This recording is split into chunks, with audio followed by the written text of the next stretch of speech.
3,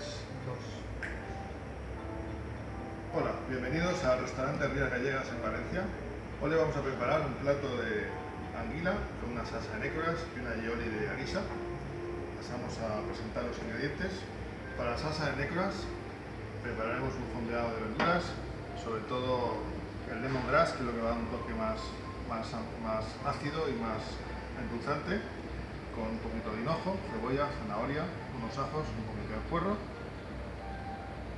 Luego tenemos la anguila, que la hemos confitado en una bolsa vacía a baja temperatura unos 40 minutitos, para dar una textura un poco tersa y jugosa en su interior. Vamos a hacer una salsa de aioli y de harissa con zumo de naranja, y luego acompañaremos con unos tirabeques blanqueados en juliana y un poquito de berros. Y para el tempura utilizaremos la harina japonesa. Vamos a pasar a la receta.